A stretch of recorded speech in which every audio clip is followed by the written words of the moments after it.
My name is Gandhari. I am here, now, and endless. I could be a school student, college student, or even someone at the evening of her life. And I have gone through it all.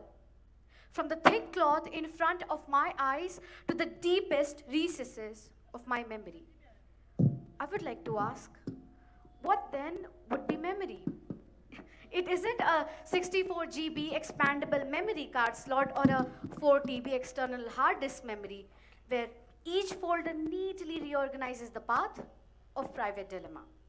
Mostly open, some password protected. What then would be memory? The realization, idea of loss, of number of deaths and tales of conquest, of historical records? What is history? Just recalling name, place, animal, things, writing vain love poems along the folds of the folded paper napkin? What is history, Kasturi? History. History is majestic.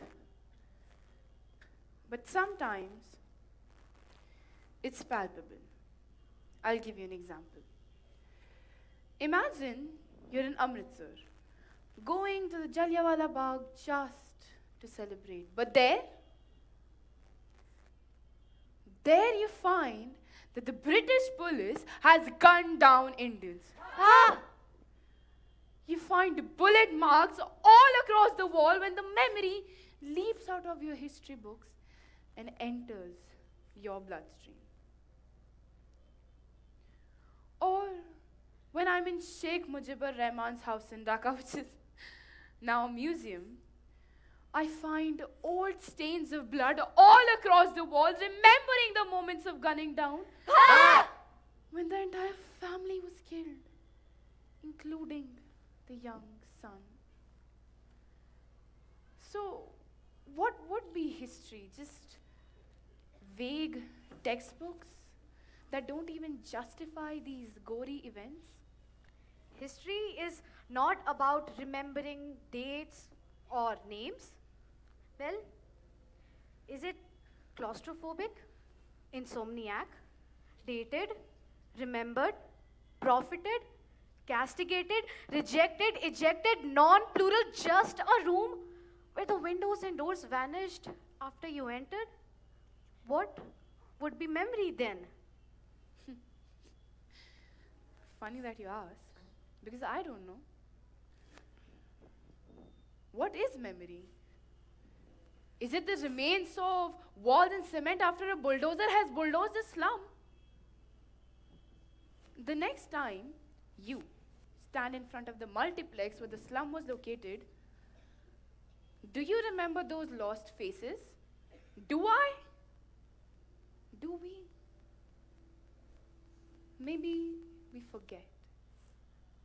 Maybe it's because we have been trained to forget. Even that forgetfulness is memory. Because memory is learning from history but wait, no. But memory is not about remembering things. Memory is not what we would like to remember or something which we would like to forget. Because memory, it is like a lost smell, something about which we are not sure whether to keep it or to wish it away. How about an example? Sure. Let me tell you a story. A story about a young girl. There's a young girl who lives near the Dashashwamedh Ghat in Banaras. Her family sells wood for a living. Pretty normal, right? But before you ask me which kind of wood, let me tell you. This is the same wood used on the burning pyres on the Ghat. The more people who come to get cremated, the more money she makes, because then she can sell more wood. Her daily income is dependent on how many are burned every single day. So let me ask you a simple question. Is she selling death, or is death selling her? Will we ever know, Anushri? I don't know. But I think what we do know is that memory is learning from history and storing them in the deepest knowledge ecosystem of our universe. And why so? Why so? Isn't it obvious? It's so that we don't have to repeat the cliche that those who forget history are condemned to repeat it. That those who forget history are condemned to repeat it.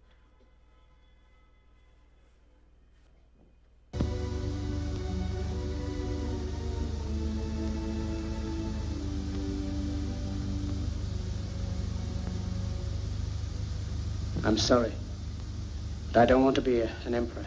That's not my business. I don't want to rule or conquer anyone. I should like to help everyone if possible. Jew, Gentile, black man, white. We all want to help one another. Human beings are like that. We want to live by each other's happiness, not by each other's misery. We don't want to hate and despise one another. In this world, there's room for everyone, and the good earth is rich and can provide for everyone. The way of life can be free and beautiful, but we have lost the way. Greed has poisoned men's souls, has barricaded the world with hate, has goose-stepped us into misery and bloodshed. We have developed speed, but we have shut ourselves in.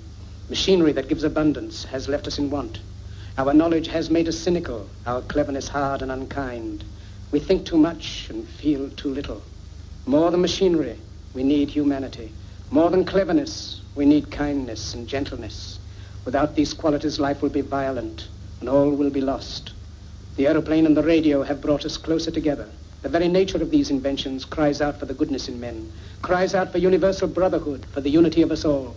Even now, my voice is reaching millions throughout the world, millions of despairing men, women, and little children, victims of a system that makes men torture and imprison innocent people. To those who can hear me, I say, do not despair. The misery that is now upon us is but the passing of greed, the bitterness of men who fear the way of human progress.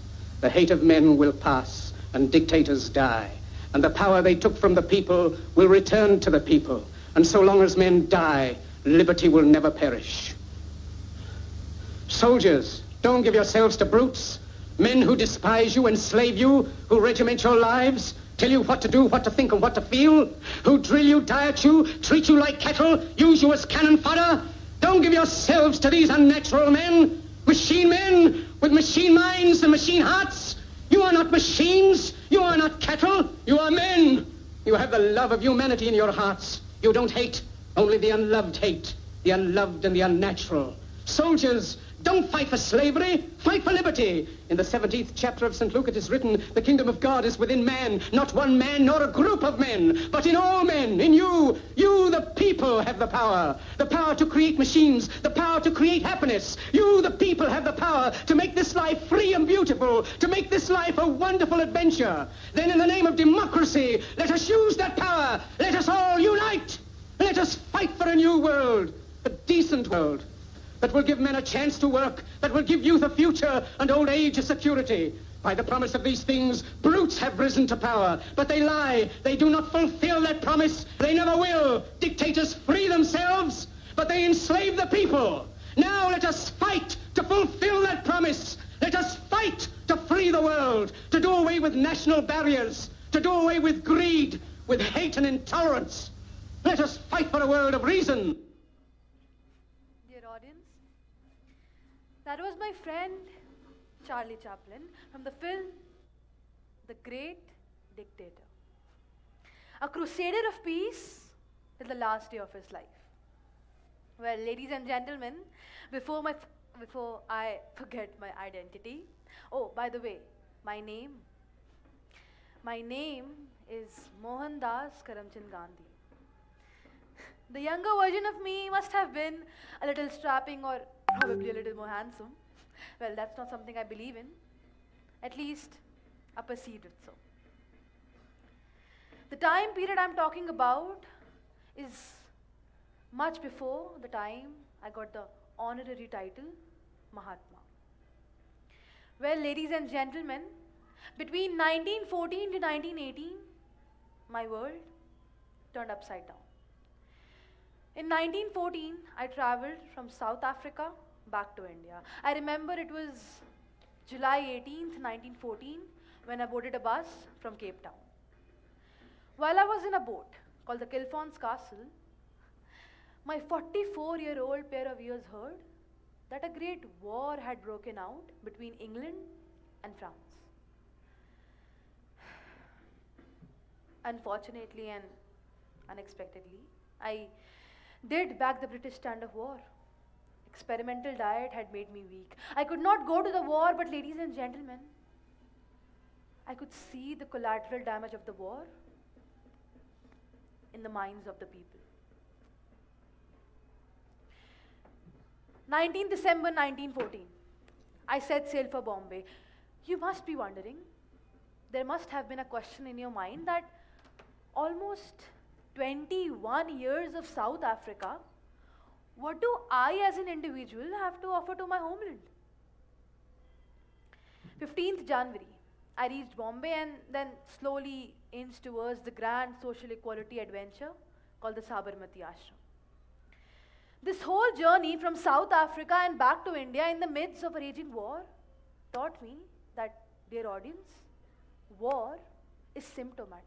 It gets into a country's thinking. An individual death or a collective death needs to be condemned and acted upon in the spirit of social justice, but to fashion war out of it is like pointing fingers at a civilization for an individual act of insolence. Pointing fingers at a civilization for an individual act of insolence. I would love to know, what do you feel, Bheem? Ladies and gentlemen, in spite of all our differences, I believe we had much more in common. So, here is a great adversary, but such a brilliant mind, and most importantly, a dear friend, Dr. Bhimrao Ambedkar. My name is Dr. Bhimrao Ambavadekar. Allowing me a little license to my Dalit surname, a kindly teacher rechristened me as Bhimrao Ambedkar. Because caste is now and caste was then. Very early in life, I realized that to gain acceptance, even surname has to be changed. Babu, nothing much has changed. Only now I don't know what displacement means. Exile to me 100 years back was country to country, and exile to me now is internal displacement in my own subcontinent. I'm no different than the French army of the World War I, which largely had Algerian, Tunisian, Moroccan, even Senegalese soldiers. We are all fighting. We are all fighting for a motherland we don't belong to. Let me give you some facts. We sent 1.4 million soldiers, out of which 1.1 million served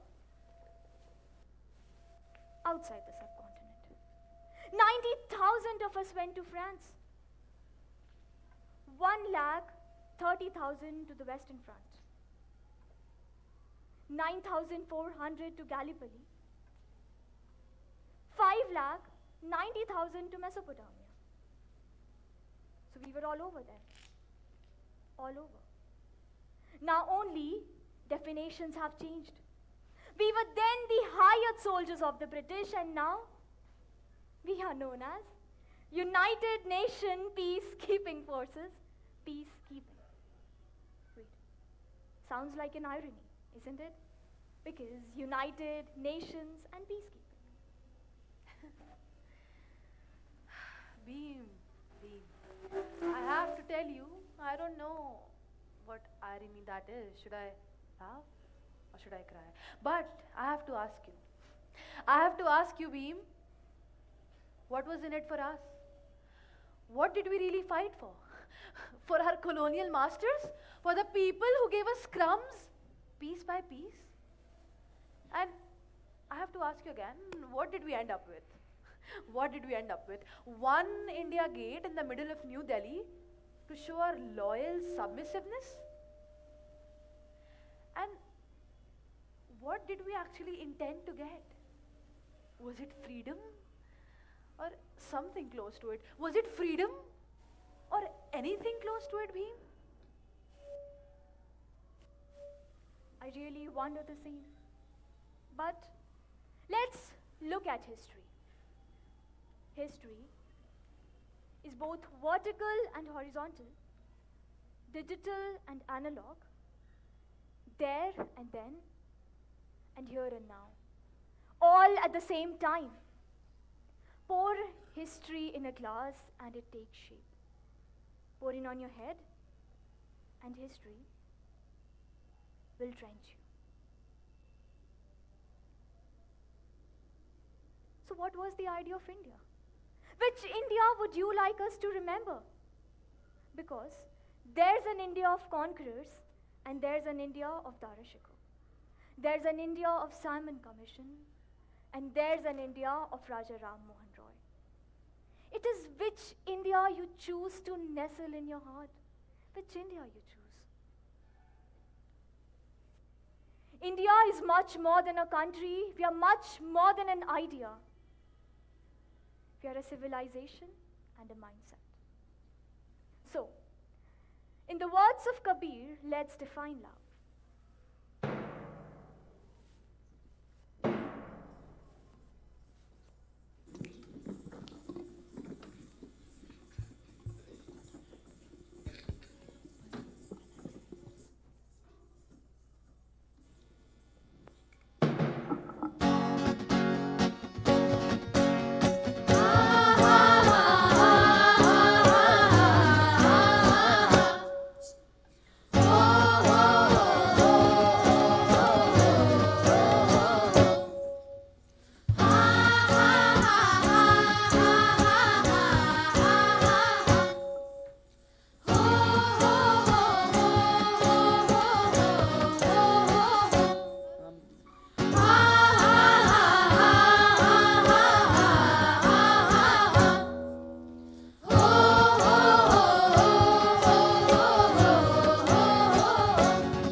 Ashoka to Ujjain to quell the rebellion, but fate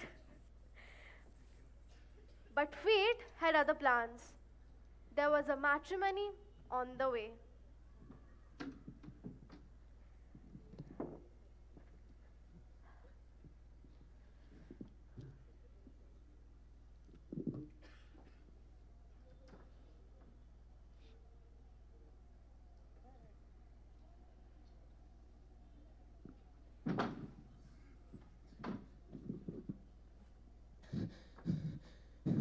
Your Majesty, I have brought you grim news.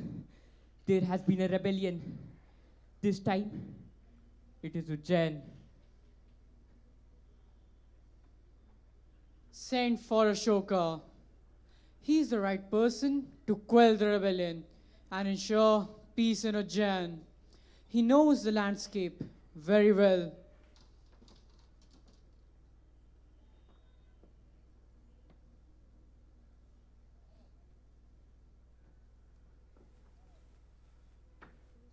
I received your message, Father. I would love to go to the southern part. They need an able administrator, but first, you must quell the rebellion. Then I will rally the troops and head out immediately. May you emerge victorious, my son, and prevent the division of my kingdom. But remember, the fate of this kingdom lies in your hands.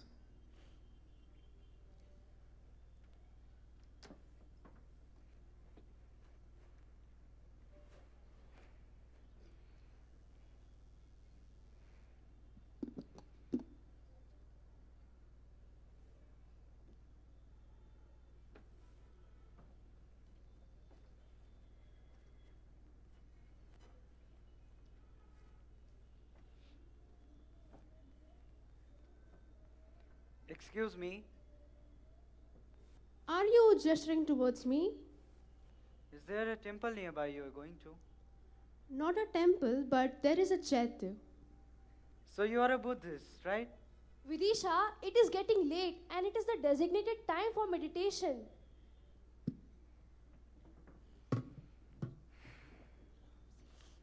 Vidisha. She brings an extraordinary quietness and calm to the surroundings. It seems time indeed has slowed down. Well, it seems she is an antidote to my rage. Maybe an antidote to my rage. Go and find her family. Tell them I request an audience. And tell them the honor of their reply is requested. Perils of love, in words of Kabir in his time.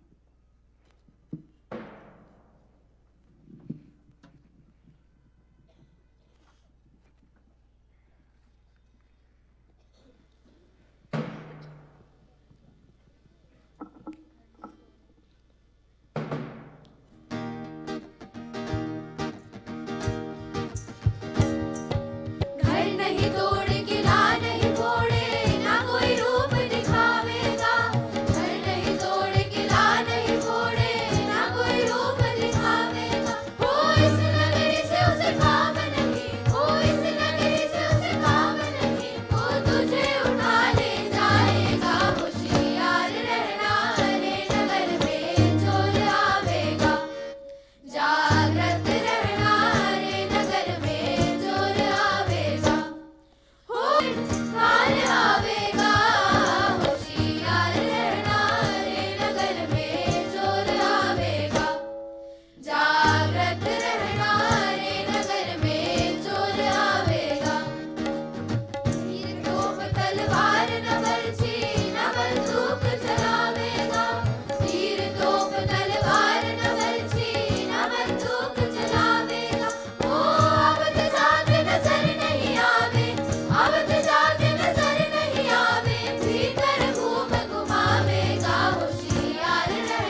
Good evening, Your Majesty.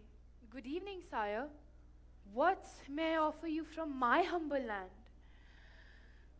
We are not very fertile in terms of crops, but our farmers till the land with all their passion. We have turned these arid lands into tracts of green. Order in our possessions will be at your disposal. Your daughter's hand in marriage, sire.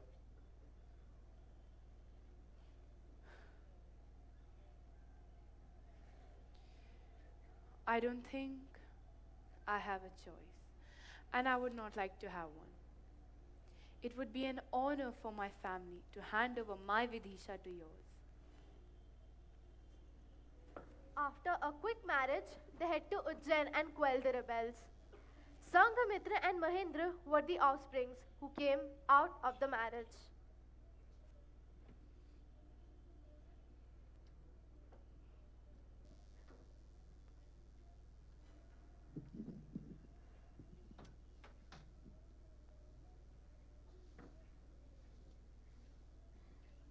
Your Majesty, return to the capital at once. The king is possibly breathing his last. It could be his final days.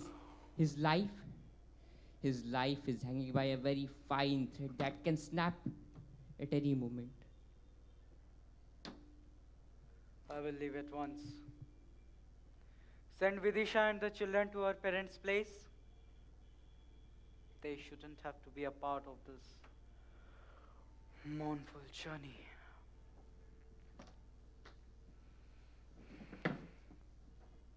Give me your word that you will fulfill one wish of mine before you go. And that is not my personal wish. It is a wish for our kingdom. Anything for the kingdom?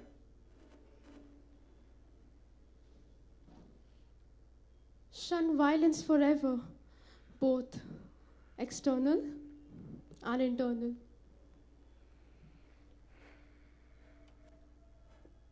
I hope I could manage to do that.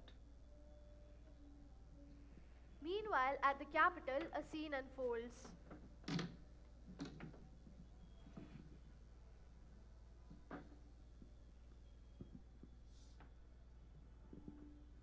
Prince, you are too late. Your father is no more. And your brothers are fighting for the throne. Brothers? Brothers. But the throne is rightfully mine. I earned it. I earned it.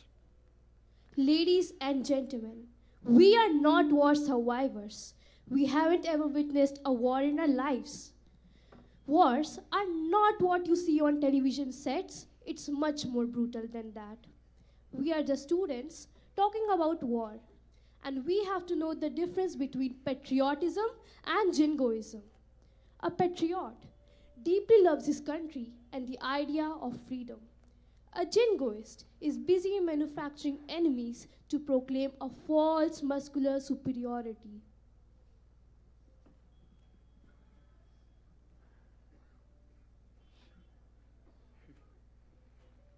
Are all the borders peaceful and quiet? Everything, sire, even Ujjain. Your brute force has killed their voices and maimed them one by one.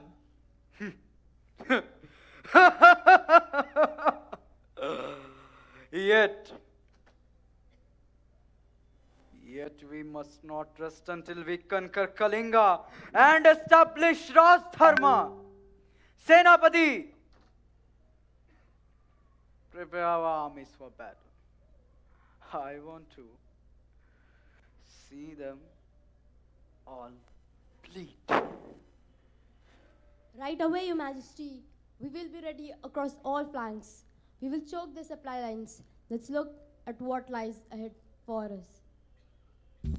महाराज की जय हो। कल्याण हो।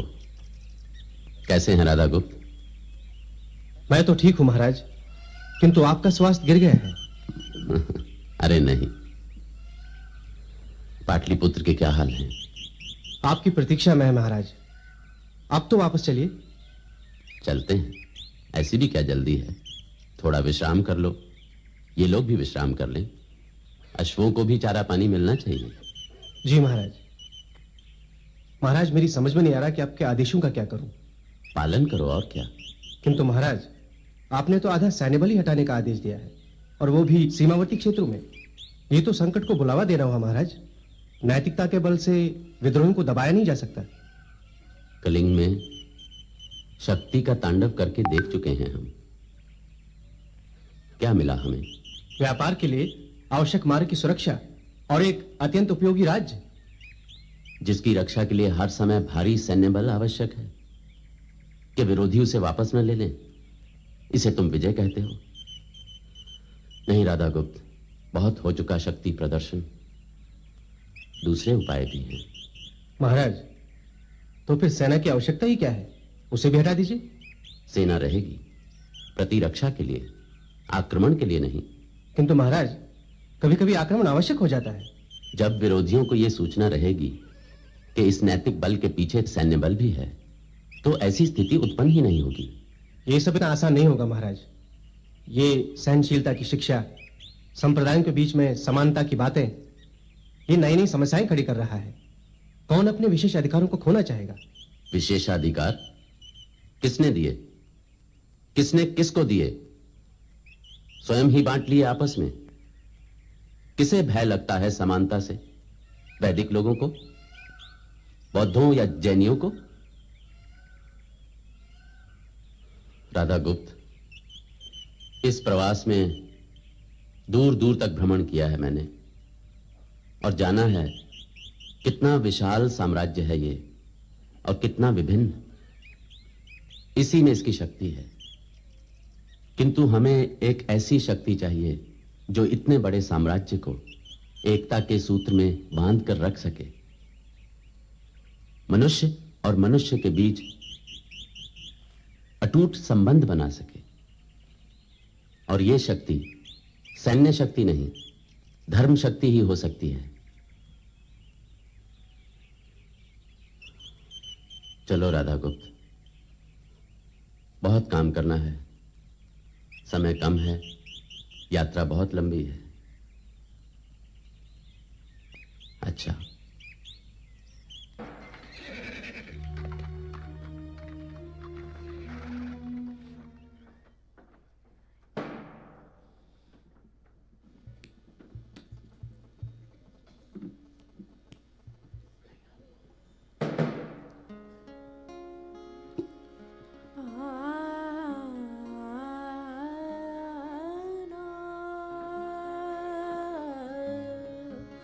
Ah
destruction, genocide.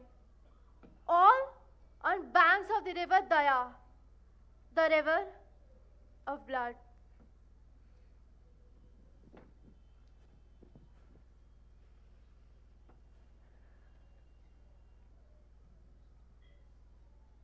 How many have we killed? 100,000 slain. Many times of that number perished as collateral damage. And 150,000 seriously injured. 150,000. And many more lying in the heaps of death. Faces with no names. And names with no faces.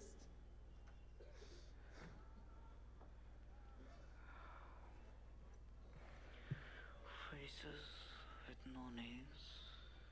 Names with no faces. What have I done? If this is victory, then what is defeat? Is this the face of justice and gallantry?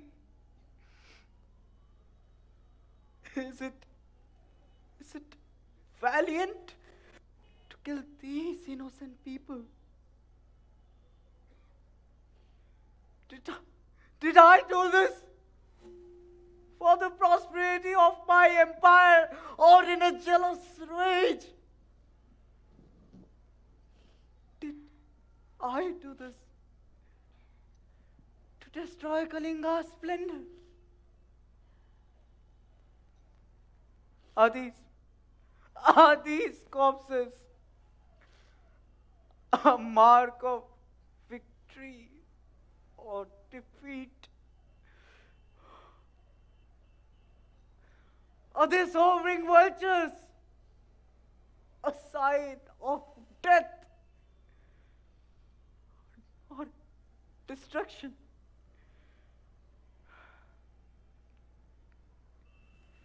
Am I a king? Am I a king? No.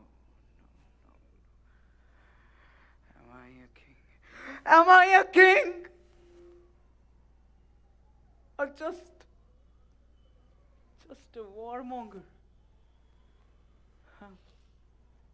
Just a warmonger.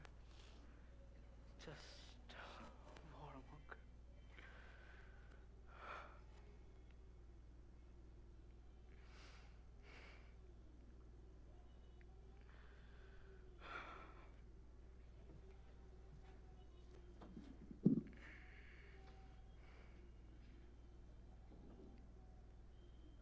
I have brought you a letter, Your Majesty. It is from the Queen.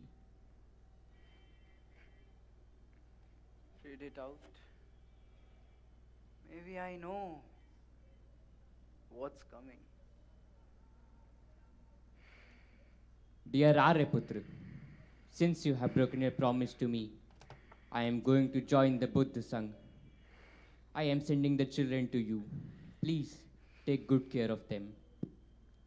In this journey of life, I am carrying nothing from the palace, just a small lamp with which I shall wander seeking forgiveness for myself and the world. I shall try my hardest to not extinguish the flicker of that lamp, however strong the winds might be. I remain yours, and now for the world at large. An imaginary but real voice of Vidisha keeps playing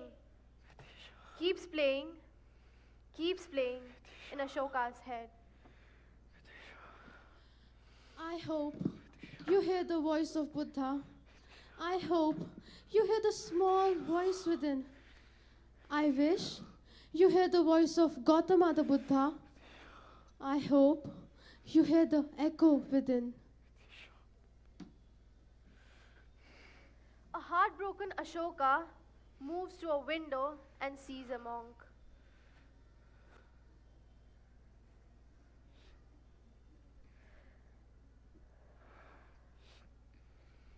The monk is in his late teens and exudes quietness. The mirror now disappears. Ashoka sees the mirror, or probably he sees his reality. Who are you? I'm a monk, What's your name? Nigroth Kumar. Nikroth. Nikroth. The name sounds familiar. You are my brother's son. Indeed. Thank you for happy memories. I am the son of your brother, who you mercilessly killed.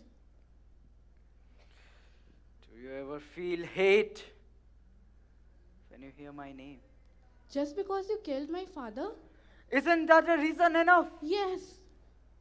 It took me years. But now, I find hate to be destructive. I hate none, but love all. Yes, I struggle. It happens to me gradually. Hate envelopes me, but I trudge on. Hate is like a serpent. It crawls deep inside, and not that I'm immune to it even today.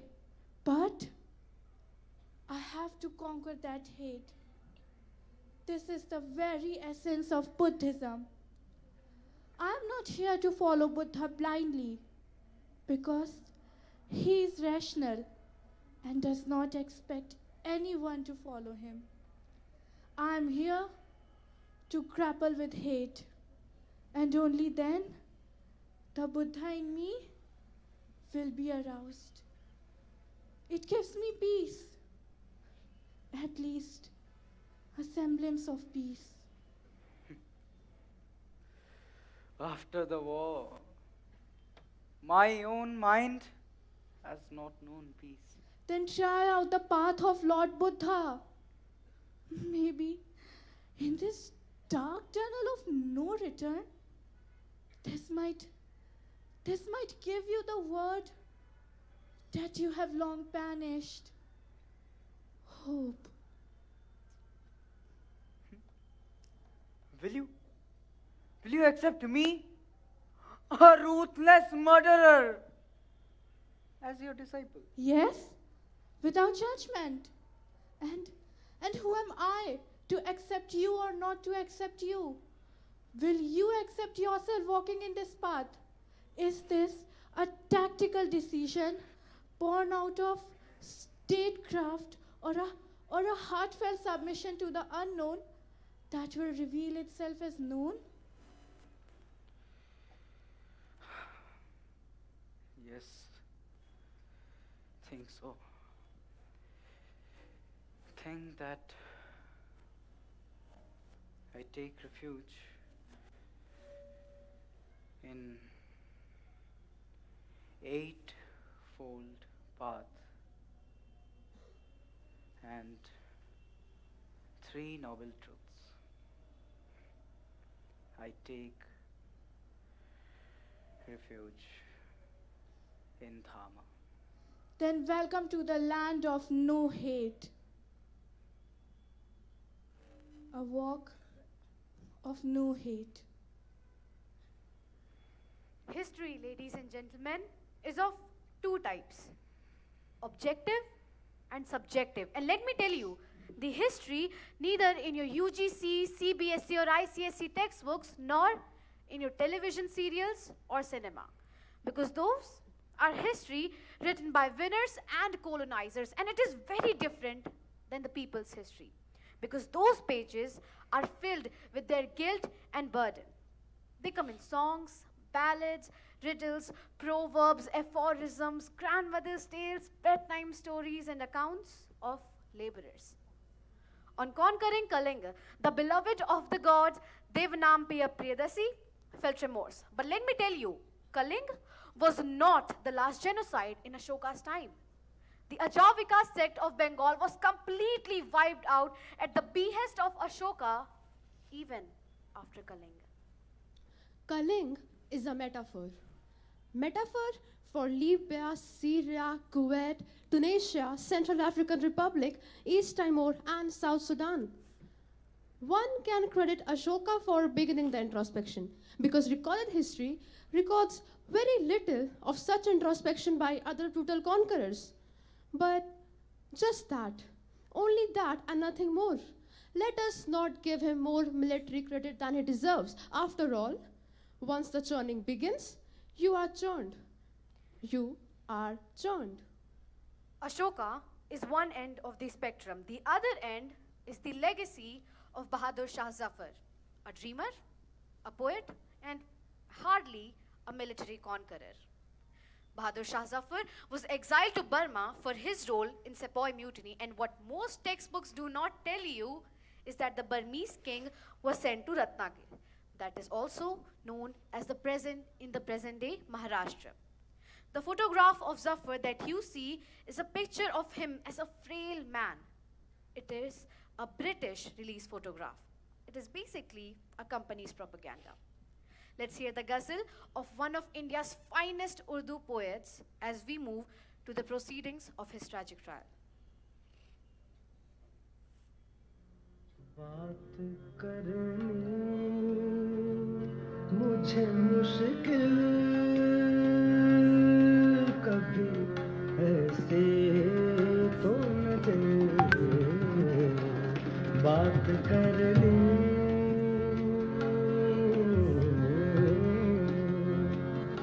बात करनी मुझे मुश्किल कभी ऐसे तो न थे जैसी अब है तेरी महफिल कभी ऐसे तो न थे बात करनी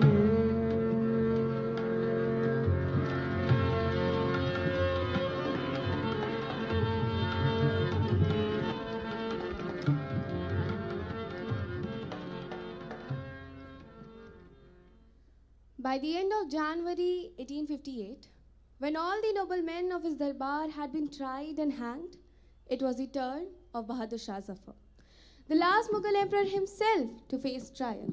The absurdity of the East India Company's charges against Zafar was lucidly articulated by the Times correspondent William Howard Russell, the father of contemporary war journalism. Ladies and gentlemen, we might argue about the vastness of the nation in terms of its size and diversity. Ashoka's India, Chola's India, Chanakya's India, Chalukya's India, Ibrahim Lodi's India, Krishna Dev Rai's India, they were all vastly different from each other. To their eternal credit, it was the Mughals who finally mapped an idea of India, which is quite similar to the one that we are inhabiting now. But the beginning of the end of the Mughals came from an India which will now be colonized by the British. What caused Zafar dearly was his yearning to be free from this colonization. He was ultimately dragged to Calcutta and finally to Burma to face his final trial, where he died with the lingering sadness that he shall never get a burial in his own motherland. Let's have a look at some of the specifics of the historic trial. My name is William Howard Russell. As a correspondent of Times, I had the privilege of covering this historic trial.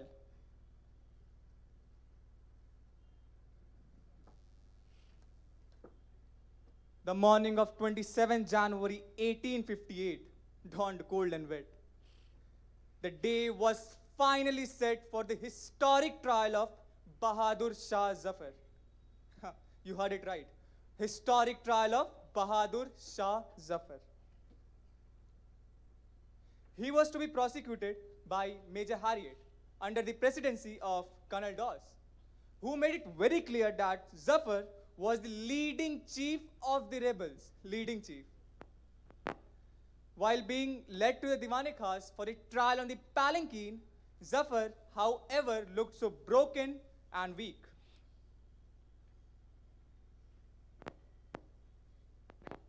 He was supported on the one side by his son Mirza Jawan Bakht and on the other by a servant. As the trial unfolds, Major Harriet, Colonel Doss, and Bahadur Shah Zafar. Muhammad Bahadur Shah Zafar is being charged today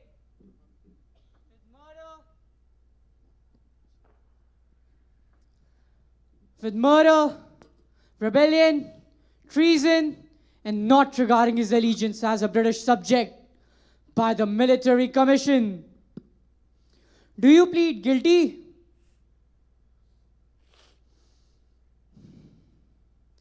Defendant, do you plead guilty? I swear by God, who's my witness, that I never gave the orders for the death of any European officers. I never did, sir. I never. All the orders was given by the British Army. I was a prisoner. Sir. I was compelled to fix my seal upon all the papers and unaddressed envelopes brought to me, mostly not knowing where or to whom it would be delivered. I didn't know, sir. I didn't know. Over the days that followed, an impressive body of evidence was presented, and witnesses of the outbreak and uprisings were called to give their accounts. And by any stretch of the imagination, no substantial charges against Zafar were proven in the court of law.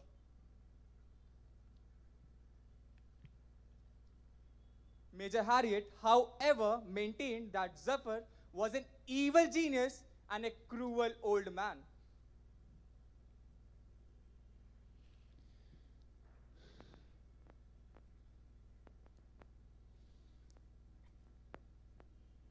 All that was done and everything that was done by that rebellious army.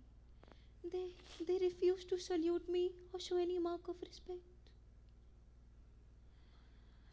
What confidence could I place in a troops that has murdered their own masters? And how was I without an army or without a treasury to have resisted them, sir? And I was very helpless. Sir. I was constrained by my fears. And I did what was required of me. I did everything I could. And otherwise, they would have killed me. They would have killed me without a second, sir. And I wouldn't have been sitting here, sir. I wouldn't have been. But yes, even in my helplessness, let me also admit what happened as popular sentiments. There were serious misgivings about the brutal British approach to our people. And I can't be a fool not to see that. I can't be a fool. Given my age, I tried my utmost to look the other way. But the other way was as fatal as the day before.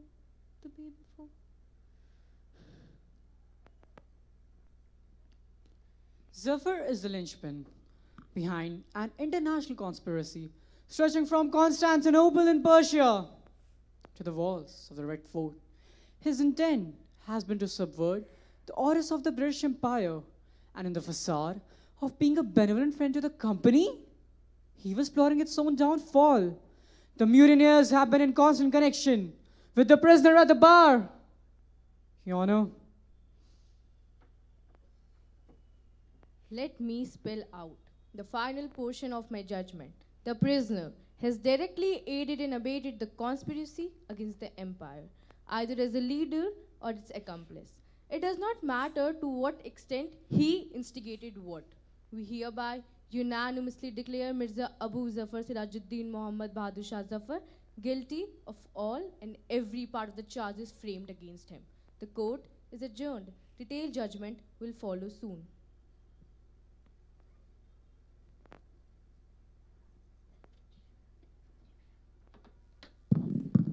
Ladies and gentlemen, 1857 to 1860 proved to us one important truth, that the war was here to stay. Can you imagine a corporation called East India Company managed to run a country for almost a century? A company managing a country. So when the World War I broke out, it was not rocket science to see that the colonies became the part of extend the colonization project. Which simply means the company's agenda now became the British Crown's agenda. For a reference, let's have a look at the numbers. 14 lakh Indians, a few lakh Irishmen, 1 out of every 5 New Zealander, Australian and Canadian, 1 out of every 7 went out to war. 1,36,000 South Africans, 1,70,000 West Africans, and 3 lakh East Africans. All of them fighting for Britain and France. Why? They never know. But why can be paraphrased in one line. The empire needs able-bodied men. Only the definition of empire has changed now. It could be a country, a multinational, a corporation, a funding agency, a highly networked support group, and of course, the idea of the state itself. So who are you? Fighting your Olympic medals country or sponsor? At the end of each medal, do you inspire at the grassroots level of reaching out, or at the grassroots level of branding? Which simply means, who are you fighting for? The generation or Adidas? The country or Nike? The flag or Puma?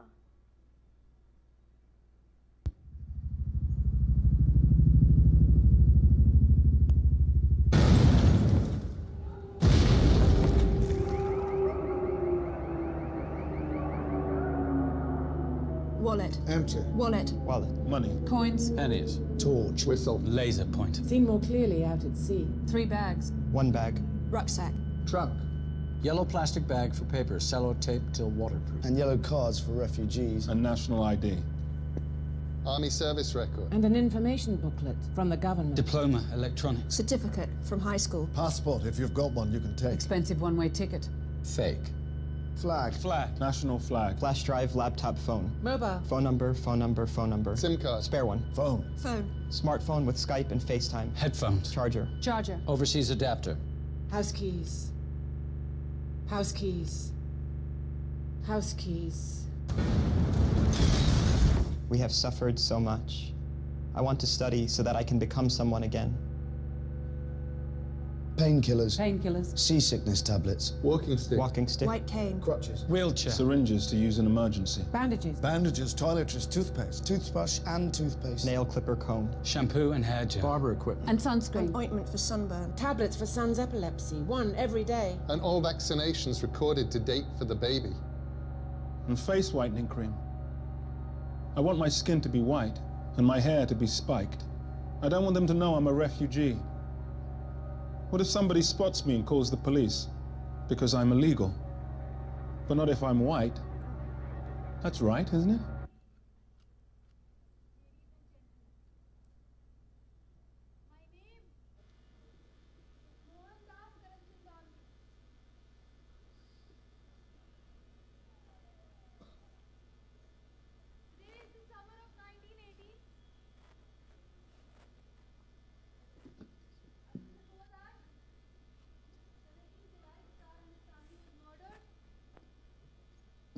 And a year before, on 30th September, the British and Arab armies annexed Palestine and Syria from Turkey. Yes. Yes, dear audience, in the same 1918, I did make an attempt to raise 100 soldiers from Gujarat, including Ashramites from Sabarmati. August 11th, I collapsed in Nadiad. Not just body. Not just body, dear audience, but anxiety of mind. November 11th, Germany signs armistice. November 19th, Kaiser Wilhelm II flees to Holland. Luckily, the war did end before my volunteers left, yet Yet, ladies and gentlemen, I was deaf. I was deaf to my own inner flip flop. I have one question for you. What was the cost of supporting the war? What was the price we had to pay? The arc of my moral compass remained permanently bent. Maybe a little bent, but still bent. Because I realized that ethical forces like non-violence cannot have a chance in any armed combat, even if you try to justify it as self-defense. Ladies and gentlemen, the trauma of a Draupadi or many Draupadis come from her inner dialectics and her inner dilemmas. Folks assembled here, we showed you 3 slices of Indian history. As you have already seen, Gandhari revisits Bahadur Shah Zafar and Ashoka. But there are so many that we left out. The Cholas, the Chalukyas, Babur, Ibrahim Lodi, the story of Khajuraho and Konark, Nizamuddin Aulia, St. Francis Xavier, Vasco da Gama coming to the coast, Jahangir and Thomas Roe meeting in Ajmer, the nationalist discourse between extremists and moderates, the Poon Swaraj revolution at Lahore, the greatness of frontier Gandhi, Khan Abdul Ghaffar Khan, Raj Bihari Bose, Netaji Subhash Chandra Bose, the Indian National Army, and the Direct Action Day in 1946 in Calcutta that killed many, and of course, the advent of freedom. So there was so much more to show, but it cannot be done in one single play. As a 21st century Indian girl, I'm trying to look for that one Indian who would encompass my South Asian reality from Noor Jahan to Nirbhaya. So we have finally reached to the cross path of our epic and sifted to the intentions of the characters. Out of all the characters there were, the one we chose as a female, a girl, and a woman was Draupadi. There are many Draupadis inside one. Well, the 3 of us will be showing 3 different angularities of her character. On a side note though, how many of us remember the 15 women who were part of the Constituent Assembly drafting the Indian Constitution? The fact that most of us don't doesn't bother us. You all must have heard the famous saying, behind every successful man, there is a woman. But hey, the problem is, why is she still behind? Draupadi is asking, when will she come out from behind? So, it is time to dip into Kabir to understand the politics and polemics of desire.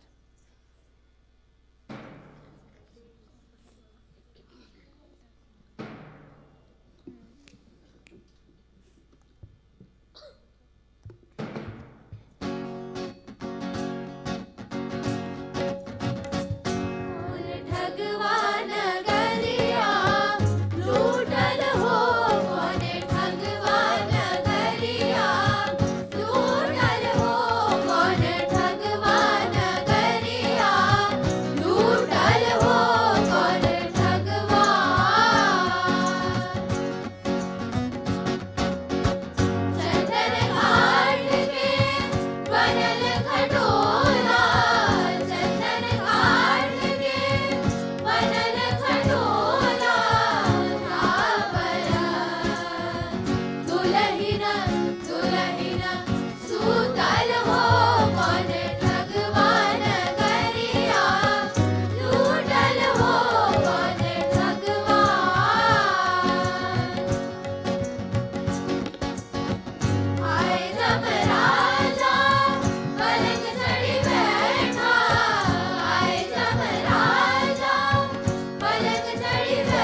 Not That Woman by Draupadi Kishwar Naheed.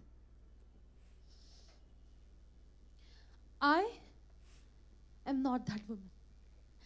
The one you see selling you socks and shoes in that billboard or television commercial.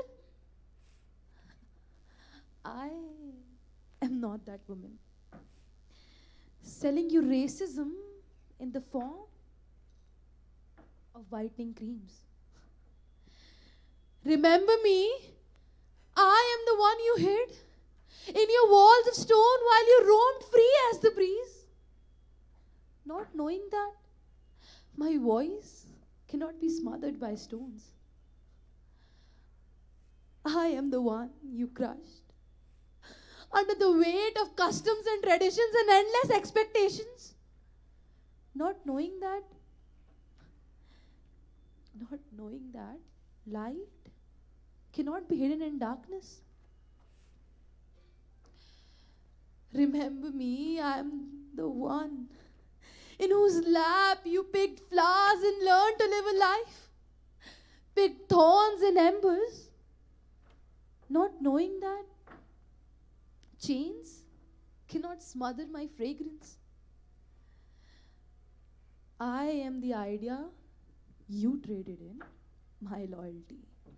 Now, ladies and gentlemen, it is time for me to flower free and to finally breathe.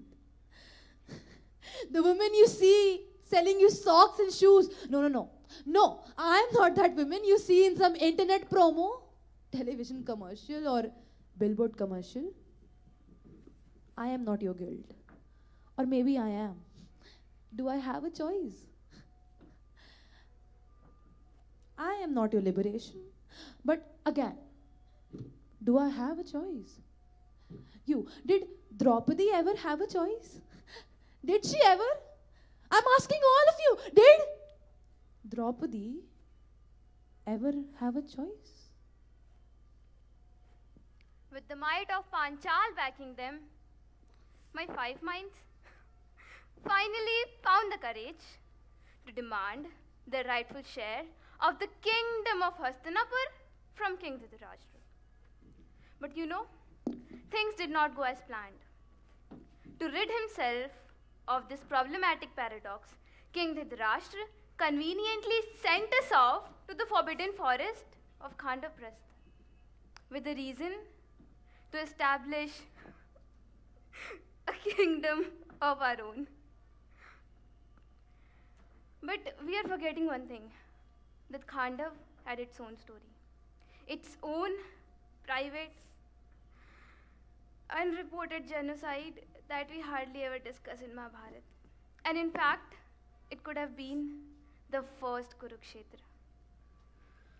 How many lives were lost in those flames? The blinding light from which the kingdom of Indraprastha was created. Nobody knows because nobody bothered to count or even ask. It was probably the first ever plunder of nature of that scale, of a man-made hunger to exterminate forest cover. And who is the most basic and obvious target, you may ask? Well, the forest basically. The Pandavas went on rampage and killed bird, flora, fauna and tribal. The animate forest and the inanimate forest. Lord Krishna satisfied the conscience of my husbands by telling them that modern city can always be built at the cost of forest. But who draws these lines? Can one life be prioritized over another? Is there any justification for planned genocide? What about rights of bird? What about the rights of the women who guard our forest? Do lives vary in importance? We never felt the need to ask him all of this, and he never felt the need to tell the whole story. So Khandav is much less discussed genocide than compared to the more discussed Kurukshetra. It is time we discuss Gandhar for future generations. It is time that we discuss Gandhar for future generations. My husband Yudhishthir, now the king of Indraprastha, invited distinguished guests from all over the land of Bharat to his much famed palace of delusions. Duryodhan and other princes of Hastinapur came as well to play something which you all know, a game of dice. You know, by that time, I was truly envied. I was truly envied by goddesses, for I was the mover of the most stunning of the palaces, and I had 5 men to protect its walls. And let me tell you, I fulfilled my duty. I fulfilled my duty to them as their wife. I gave birth to 5 sons. Prativindya from Yudhishthir, Sutsum from Bhim, Shrutkarman from Arjun, Shatanik from Nakul, and Shrutsen from Sadev. I hope I got the names right. I hope I did not mess them up. But were they supposed to be 5? None of you asked me, so I forgot.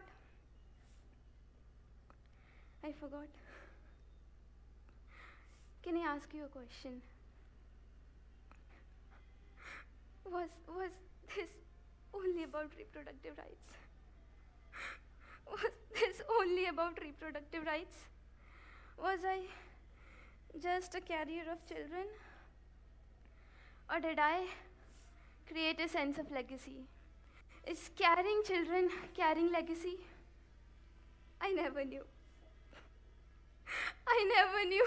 And I still don't know.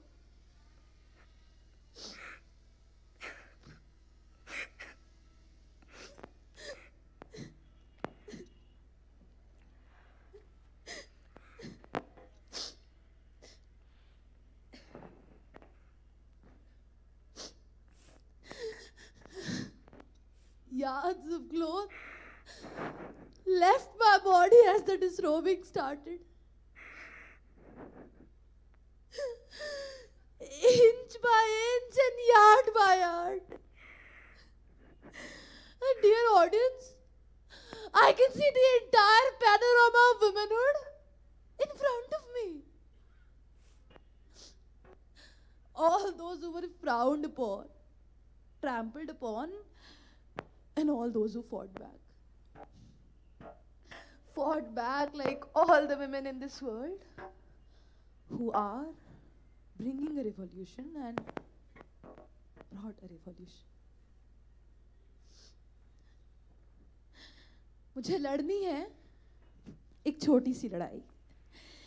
एक झूठी लड़ाई में मैं इतनी थक चुकी हूं कि किसी बड़ी लड़ाई के काबिल नहीं रही.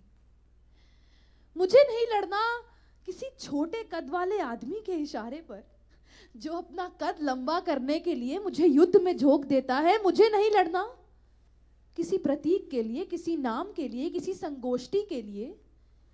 मुझे लड़नी है एक छोटी सी लड़ाई. छोटे लोगों के लिए, छोटी बातों के लिए.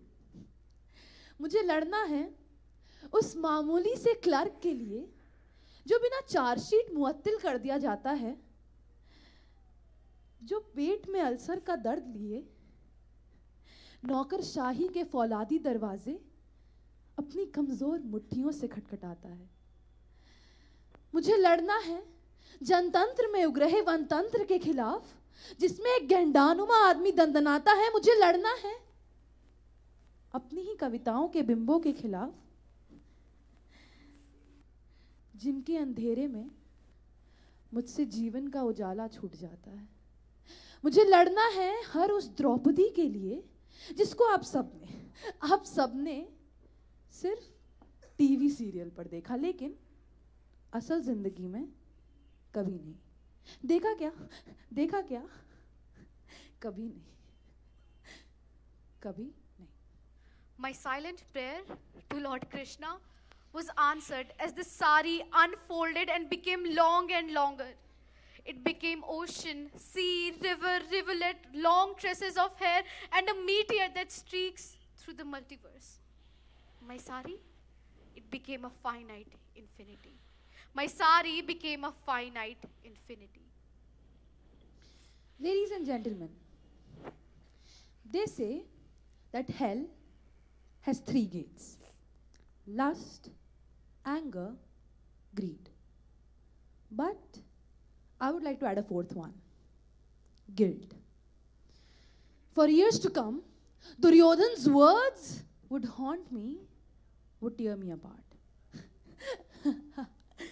We had in truth won ourselves a kingdom of corpses. Because, ladies and gentlemen, for she who sows vengeance must reap its bloody fruit. Must reap its bloody, bloody fruit and cannot have a moral high ground with hands dipped in blood. And now, let's cut to the boy in Syria. We turn next here to that powerful image seen around the world tonight, capturing all the heartbreak and the horror of the civil war in Syria. This image of a 5-year-old boy just after being pulled out of a building, destroyed in an airstrike. That little boy did survive, and ABC's Martha Raddatz tonight with his story. Get him down. Carry him, the medics shout as the young boy on this video shot by Syrian activists is rushed to the waiting ambulance. But with so many more to rescue, the 5-year-old, Amran is his name, sits alone for just a moment. And then that instant, the single still photograph capturing his innocence. It is an image that says, "This is a child like my own." Doctors say his physical injuries were minor and the rest of his family survived. But surviving another day in Syria is never guaranteed. The 5-year war has left at least 100,000 children dead. Millions of other children remain inside the war-torn nation, just like Amran.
Love the garish day, and spite of fears, pride ruled my will.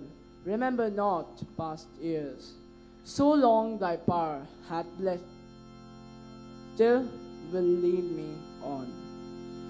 So long thy power hath blessed me, sure is still will lead me on. O'er moor and fen, o'er crag and torrent hill,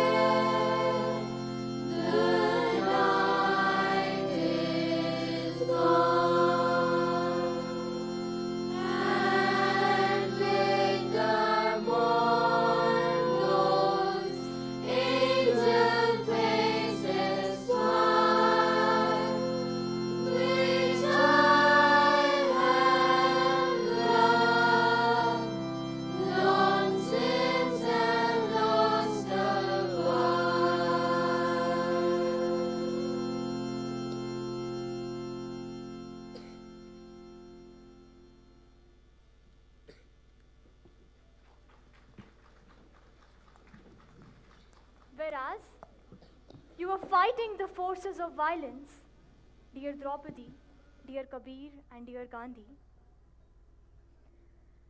I was actively taking on caste.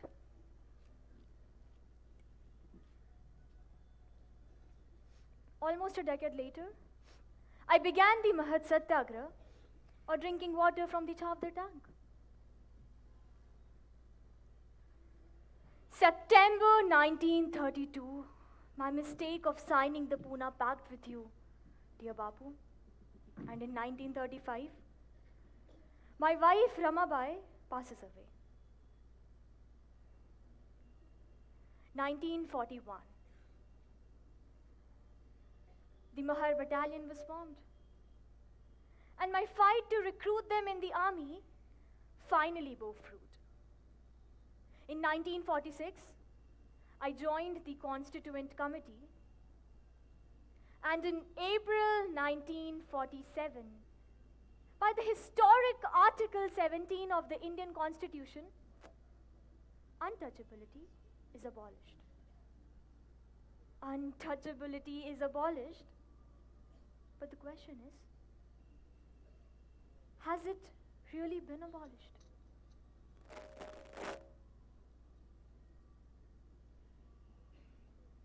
In October 1956, I embraced Buddhism.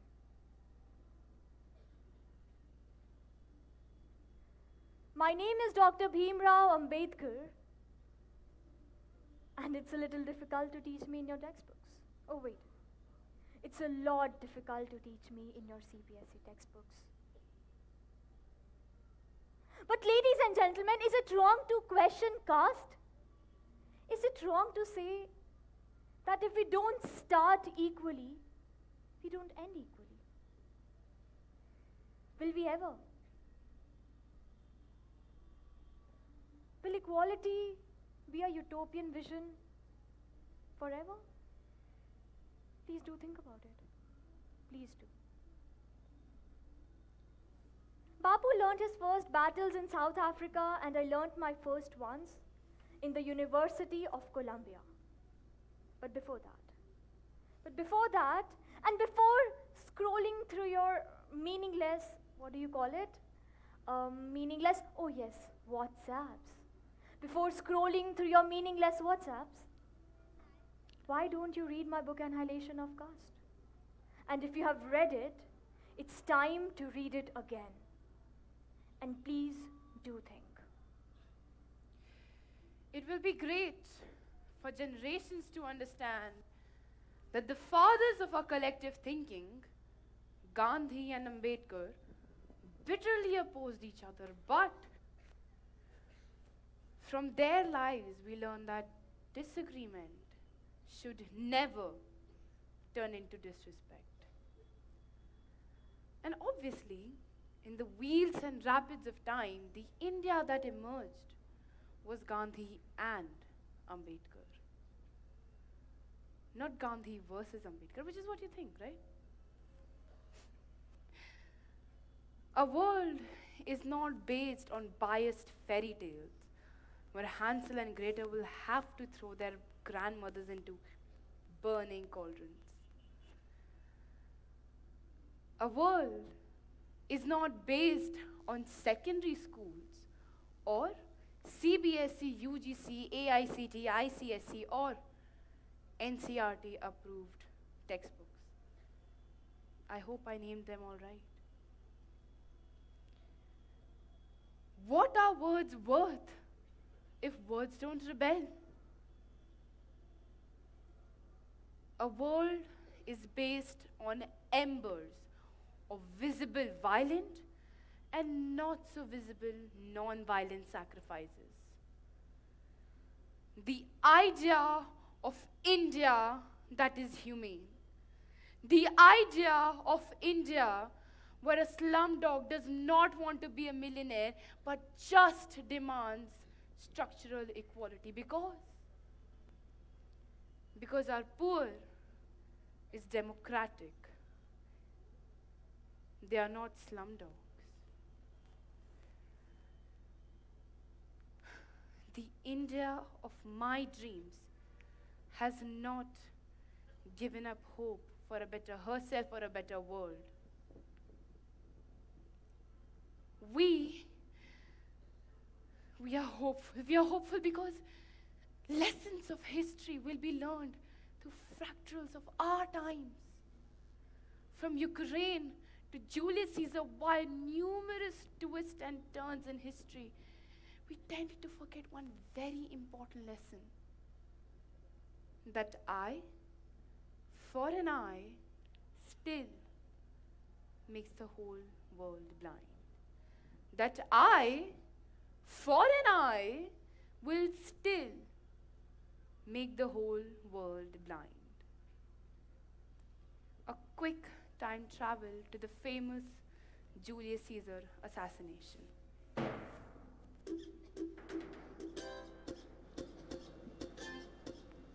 Hi girls, आप में से बहुत सारे लोग ये जानना चाहते थे कि नेचुरल तरीके से डार्क स्पॉट कैसे हटाए जाए। मैं लाई हूँ एक नहीं 2 टिप्स। पहली टिप बहुत ही सिंपल है। एक लेमन की स्लाइस लें और डार्क स्पॉट्स पर लगाएं। 15 मिनट के बाद वॉश करें। दूसरी टिप, ये डार्क स्पॉट्स होने ही नहीं देगी। हैट पहनो और सन में फन करो। देखा कितना आसान था डार्क स्पॉट्स हटाना? बिल्कुल उतना जितना एसिड को इस्तेमाल करना। बस खोलो और फेंको। और इसलिए हर रोज एक लड़की एसिड अटैक की विक्टिम बनती है।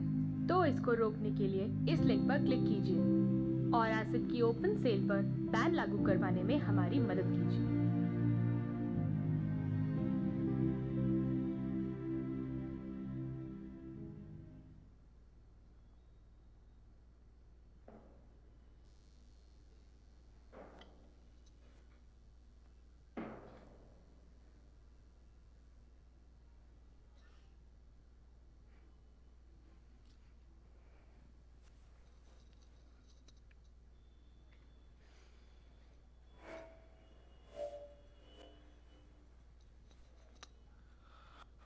Be patient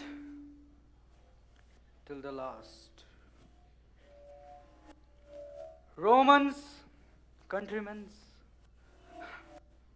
and lovers, me for my cause, and be silent. Be silent, that you may hear. Believe me for mine honor, and have respect to mine honor, that you, yes you, may believe. Censure me in your wisdom and awaken your senses,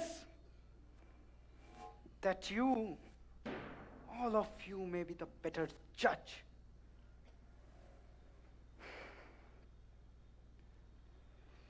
If there be any in this assembly, any dear friend of Caesar's, to him I say that Brutus' love to Caesar was no less than his. If then that friend demands that why Brutus rose against Caesar, this is my answer. Not that I love Caesar less, but I love Rome more.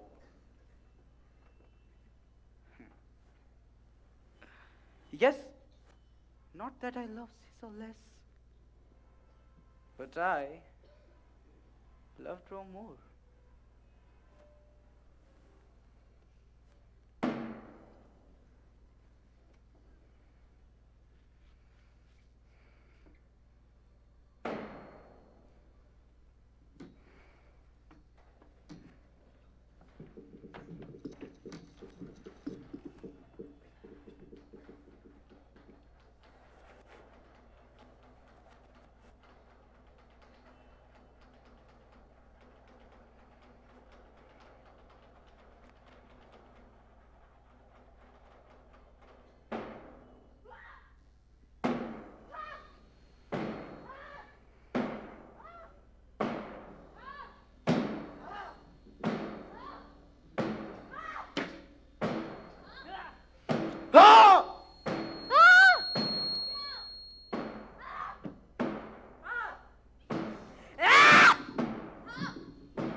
I come to bury Caesar, not to praise him.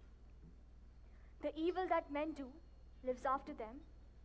The good is oft interred with their bones. So let it be with Caesar. Let it be with Caesar. The noble Brutus had told you Caesar was ambitious. And if it were so, it was a grievous fault, and grievously had Caesar answered that. So here, under the leave of Brutus and the rest, for Brutus is an honorable man, and so are they all honorable men.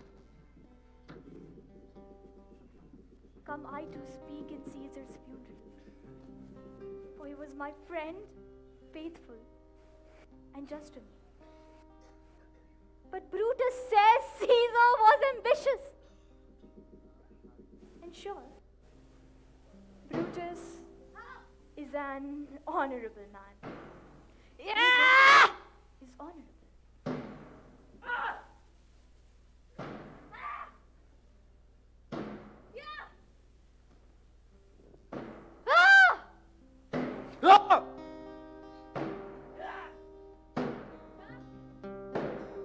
अगर चंदन की चिता रचूं, अगर चंदन की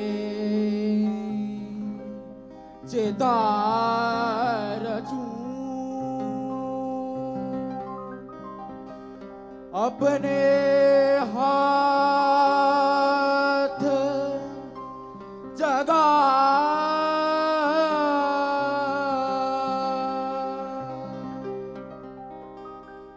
अपने हाथ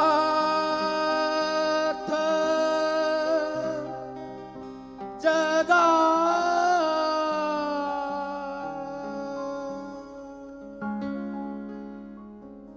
जोगी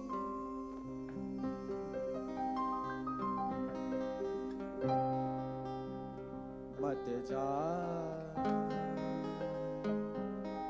मत जा मत जा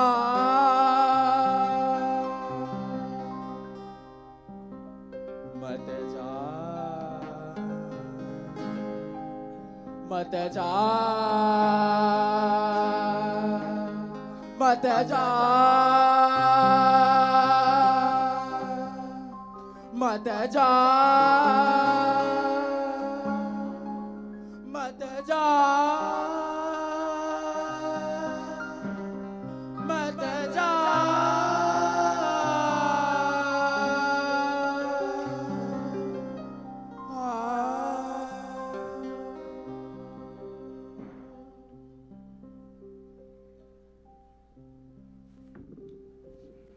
एक छोटी सी बात को लेकर मैं बहुत रोया।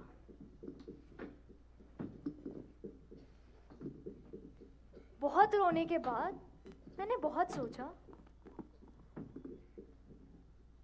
और बहुत सोचने के बाद मैं बहुत सो गया। और जब सोकर उठा तो मैंने फिर से बहुत सोचा, क्या हर आदमी रोता है? क्या हर आदमी रोता है? गांधी, बोस, अंबेडकर, टैगोर और मार्क्स भी रोए थे।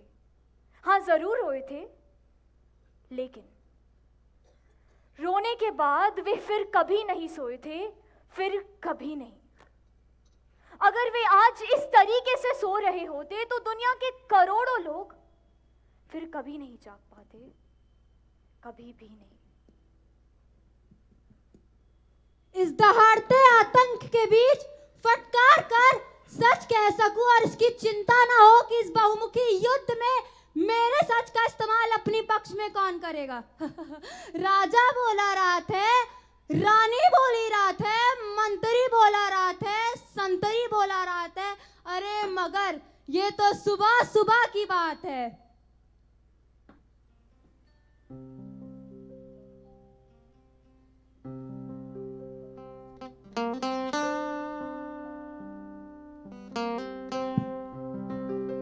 साधुरे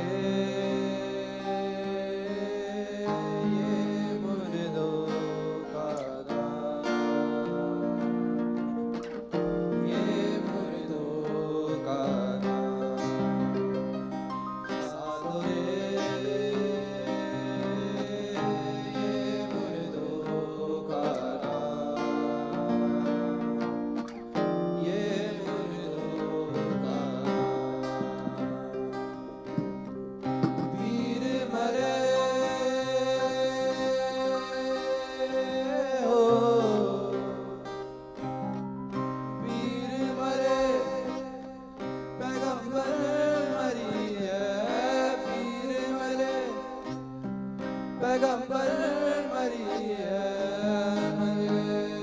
जिंदा जोगी हो मर गए जिंदा जोगी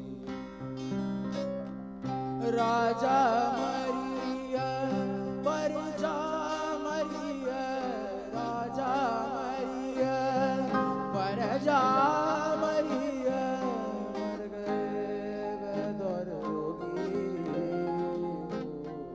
मर गए बेदौर रोगी राजा मरिया परजा मरिया राजा मरिया परजा मरिया मर गए बेदौर रोगी हो मर गए बेदौर रोगी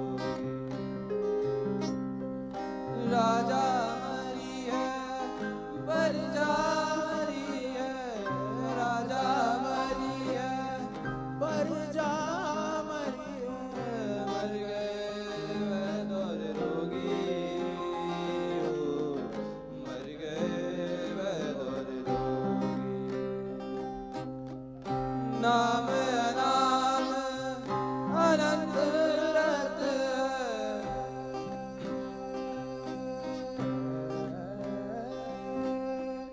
नाम नाम अनंत रत दूजा तत्व न होए हो दूजा तत्व न होए कहे कबीर कबीरा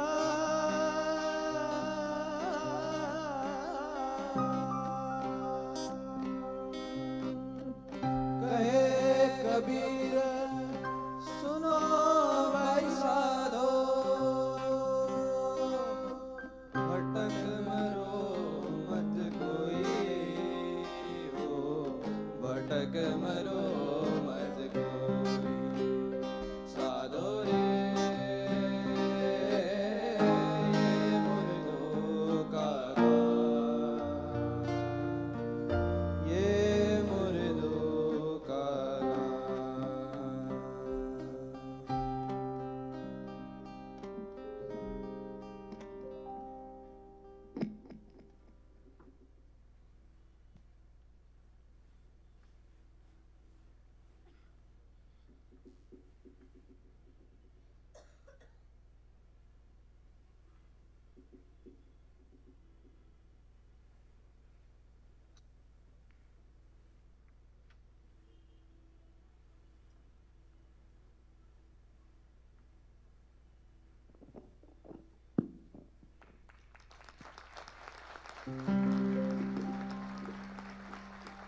हुए हम जो मर के रुसवा गले क्यों न बन के दरिया न कहीं जनाजा उठता न कहीं मज़ार होता जिस मज़ारों में दफन होते हैं आवाज़ें रूहों की तरह ताकायनात ज़िंदा रहते हैं आवाज़ें वक्त की सियाही की मोहताज नहीं हैं वो अपना इतिहास खुद लिखती हैं कभी गंगा की लहरों में कभी गंगा किनारे किसी सुने वीरान पड़े महल में कभी किसी निर्देशक के एक स्वप्न में जो मंच पे आप लोगों के सामने जिंदा हो उठता है and I request the one person who has created the voice to come and share his contemplations today with us, Mr. Parnab Mukherjee.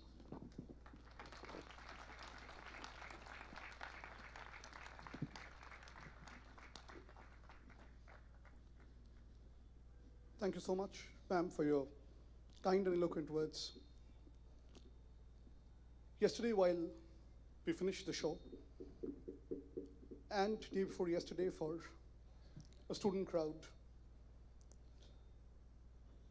I think a few truths were very clear to many of us. Little less here. We'll go with the process video. Little less music, yeah. 5 things that personally came out for me while stitching this script together. When I mean script, I don't mean just the lines. The words, the movement idiom, why these songs, and what these songs mean to say in each folds and turns of history, the dance fragments, and of course, the fundamental centerpiece of the show, this magnificent fort premises that has seen far more vicissitudes of history than the script can capture or try to capture. The 5 things I fundamentally felt is, 1, when we were casting this play, and the word casting itself is very racist and a misnomer, because you never cast for a play. You give a person an audition piece, the person reads, and you say, okay, you're suited for this role. That in itself is a complete oxymoron or a paradox. It was evident that there was first lesson to be taught to children, of course lessons that I've learned also over the years from them, that history definitely has a very specific role of gender revolutions. But for gender revolutions to be captured by students, history has to be looked where the gender fluidity becomes a part of their body. So nobody was casted for any role, including the dance fragments, as a boy or a girl, man or a woman.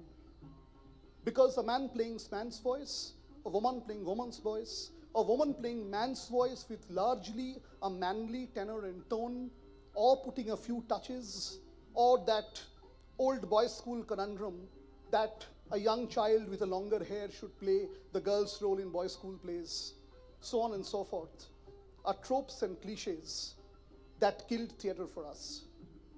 So the first lesson which social sciences teacher don't teach between class 6 to 8, the most important practice years of social science that we popularly now call as SST.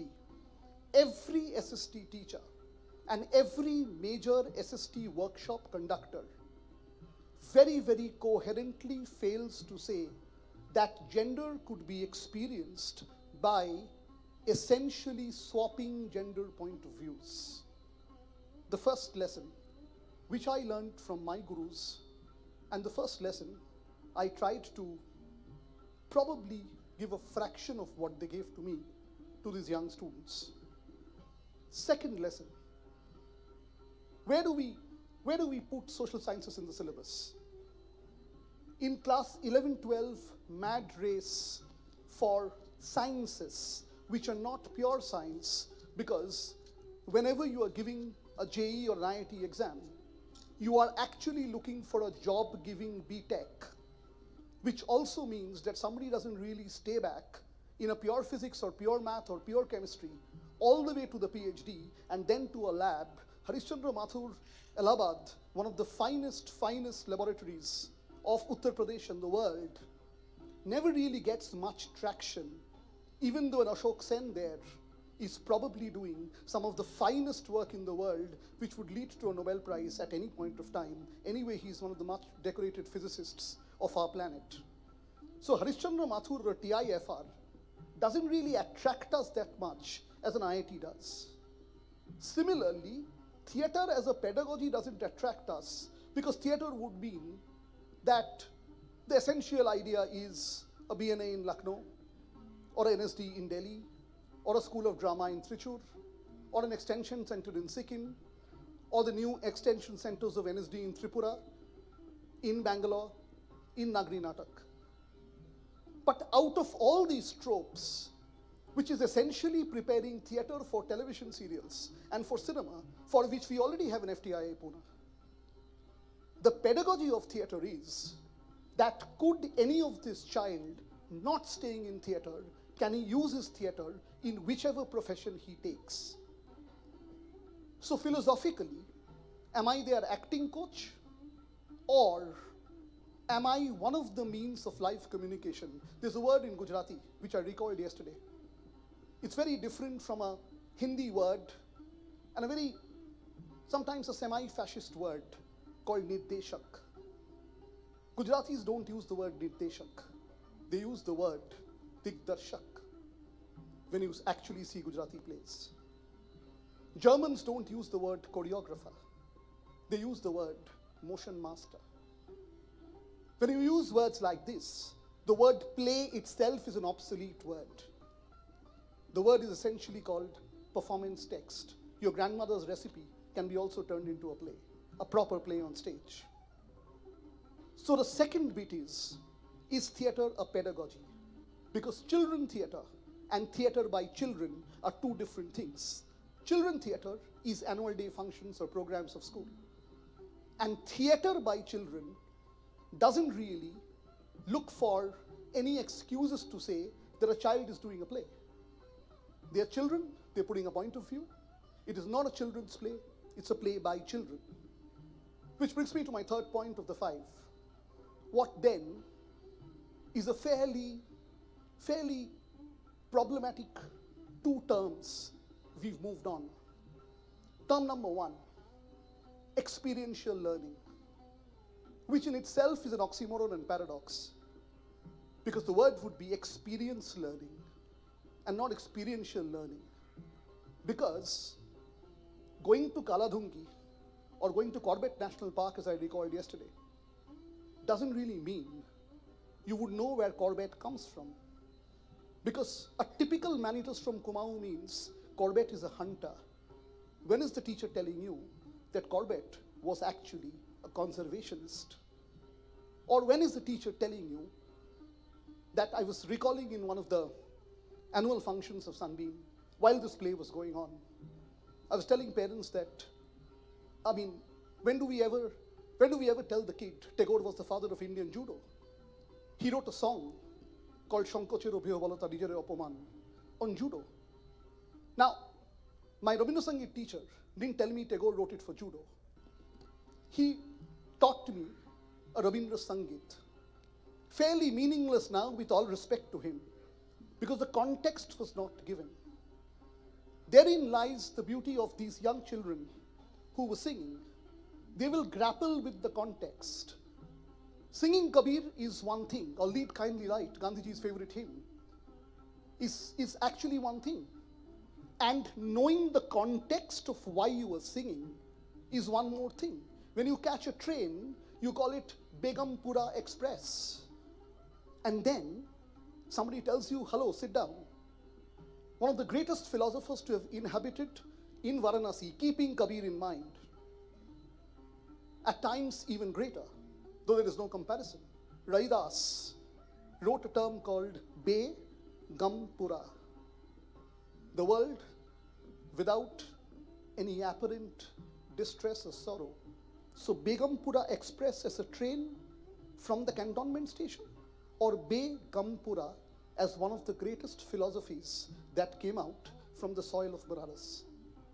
So third point is the rehearsal was 80% talking and 20% rehearsal. I wish to become a theatre director one day, keeping in mind that I have miles to go before becoming Digdarshak,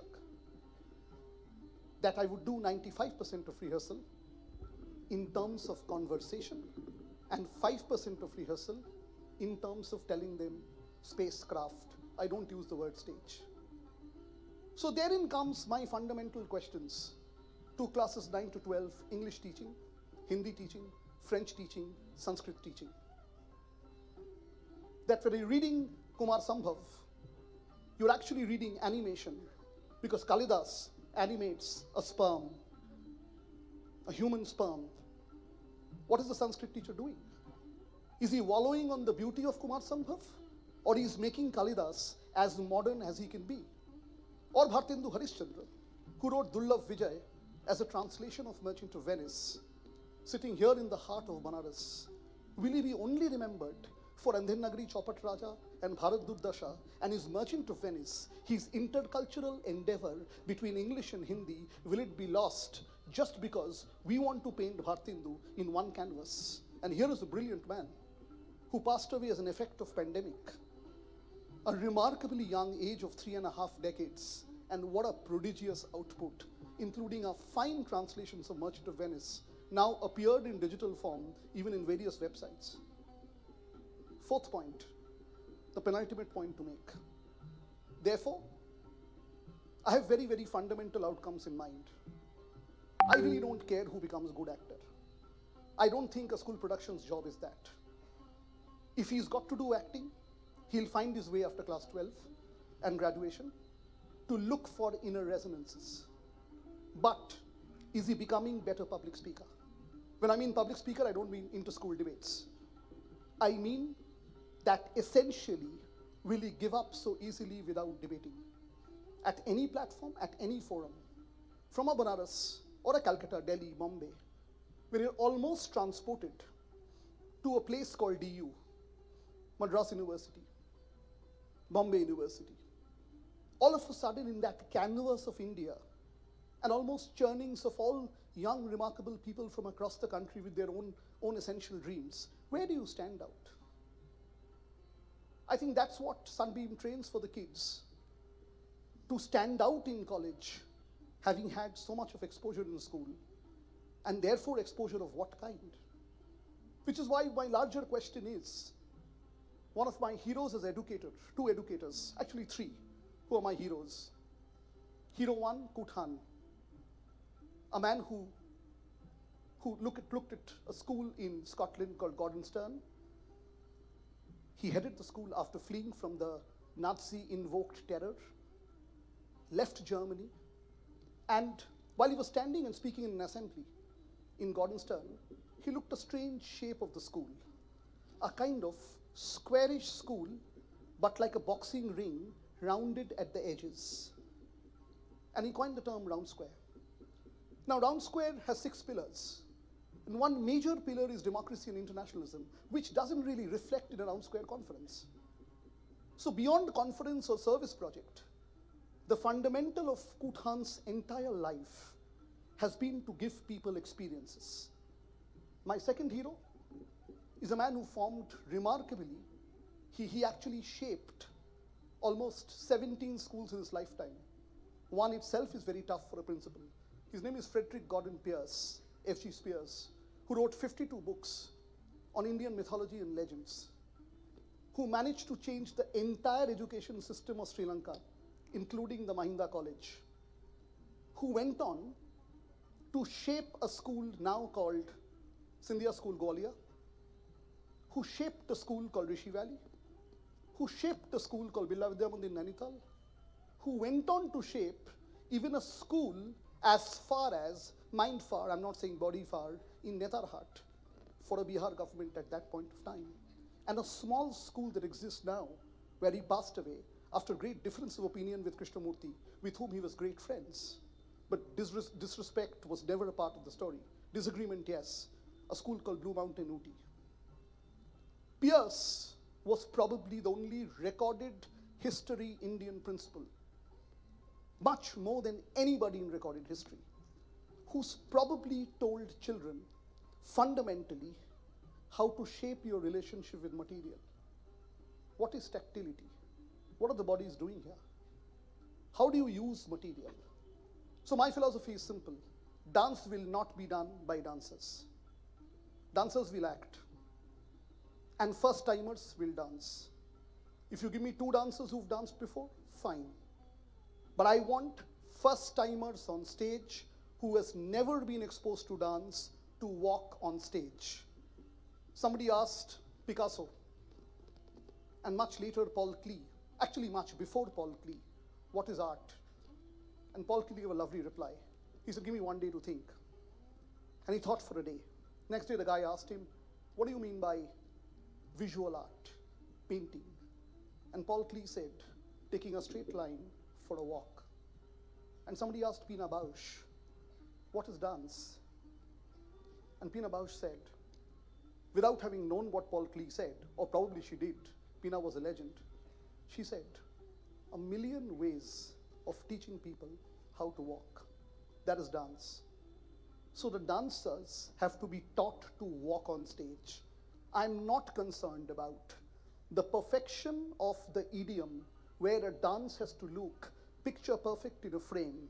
I want the tactility of the motion or the innocence of the feet on stage. That doesn't mean It isn't excellent or picture perfect frame. It means I want to catch the innocence. I don't want to catch a plastic face giving me a beautiful dance and an image. Probably that image within the image. So fifth and the last part. So where do we stand? Where do I stand vis-a-vis these children who are my teachers across all schools of India, undergraduate colleges, universities, NGOs, sex workers' children, children from homes, different homes in India that's talking about the toxicity of drugs. All these children, remarkably advanced children in terms of technology, thinking, and the presence of the world around you. What do I teach and what do I learn back? I think therefore the fifth thing I learn back is that if you give about 3 experiences a year across 3 years to a bunch of child from class 7 to class 10, and then heighten the experience to travel with the experience to another city in 11 and 12, give the child any college. It doesn't matter, Christ in Bangalore or Columbia in New York. He's bound to fit in, and he'll fit in better than the topper. So here is to all the children from Sunbeam Bhagwanpur, who's been singing a vast range of songs throughout the year. They're busy doing shows, competitions, practices, sharing, learning, understanding, and remarkable maturity for young kids. So let's hear it for them. And their teachers, Sukalpa ma'am and her team, some nestled there. I sometimes like the adults to be hidden in a mask, but that's M-A-S-Q-U-E, not M-A-S-K. So they're all there, lovely people. Thank you to Sunbeam Suncity music teachers for these remarkable 2 singers.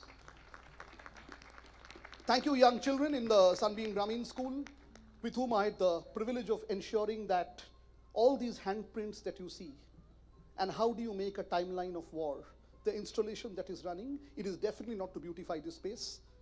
The art installation is parallel to the play. It has no intention to beautify this space.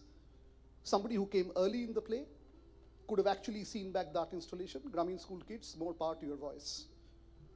Of course, Sunbeam Suncity. Thank you, Pratibha ma'am, Ashish sir, and a series of teachers who were there. Priyanka ma'am in the dance, Archana ma'am heading the team, Sarita ma'am, Girijesh sir, Abhinav. I'm calling them sir because they're sir to kids and compatriot to be. All of them put together a lot of, I wouldn't say hard work, because passion doesn't mean hard work. Passion itself is hard work. And a lot of emotions in ensuring that all these many day scholar kids who stayed in hostel for last 10 days, and many of these dancing children who also stayed in the hostel for last 4 days, will have a tough time to go back home tomorrow morning because they're attached to the hostel. Therefore, that's the magic of hostel/theater/experiences, and maybe the many Digdarshaks that they have in their life. Last but not the least, thank you, dear audience. There is no play without audience. So thank you for coming. Thank you, Chairman sir, Director ma'am. Thank you all the distinguished guests, Amrita ma'am, someone who always pushes me to newer experiences, Gautam da, a long association of poetry, shared philosophy, literature. Yesterday we had a few friends, David from Colombia in Mexico, one of the finest soundscape artists of our times. Alok sir is a theater critic based out of Lucknow, doing a multiple amount of performance emotions.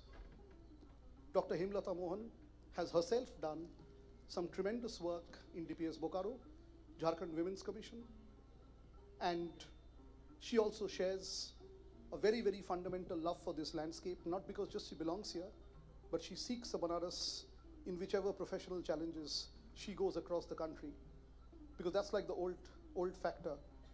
You go out of the city, but you take the city with you. All the children here, salute, thank you. May I get an excuse to teach you and therefore learn more. Jai Hind. Thank you so much, Parnab sir. May I now request the Deputy Director of Sunbeam Group, Mrs. Amrita Burman, to kindly address the gathering. I know it's a tricky way to make up to the stage, ma'am. Parnab sir, if we could have the undead happening.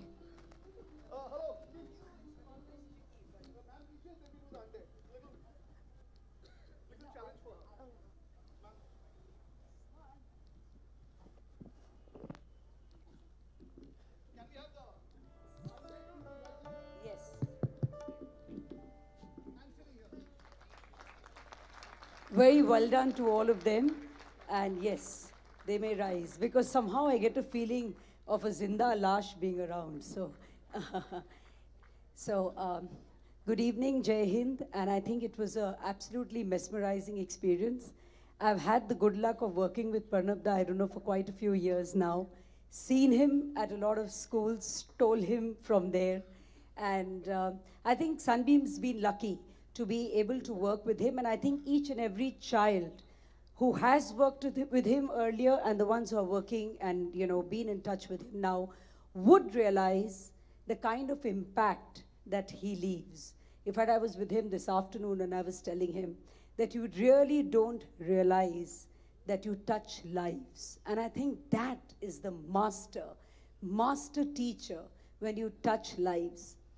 He spoke a lot about the pedagogy because he spoke a lot about drama, his own gurus, etc. Of course, drama, I think, is one major pedagogy. But I think what you left me with, Parnab Da, in this whole play, as a simple educator, was a few things that was going on in my mind when I saw the play. Sorry, again, I'm using that word play. Okay. When I saw this presentation, it was the power of a why. And as an educator also, I keep telling this to the children and to the parents I was addressing today, this morning only. And I said, you know what? The biggest change, the biggest revolution only happens with the question, why? You actually become a Zinda Lash when you do not ask this question, why?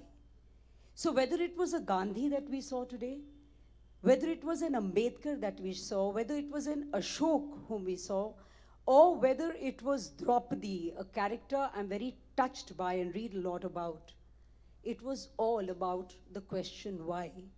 And another very powerful thing we need to teach our children is, it's not only the power of the why, but the why at the right time. So Gandhi and Ambedkar probably asked the why at the right time, but somehow I feel that Draupadi did not ask the question why at the right time and faced what she faced. For example, had Draupadi said why when the mother turned around and said, look, you all have got something, when the brothers came and they said, you know, we've got something to show you. And she says, okay, go share it. And there, Draupadi was shared by 5 men. Today, it sounds horrible. But had Draupadi put that question up then, why should I be the victim? Why should I be the object? I am not an object.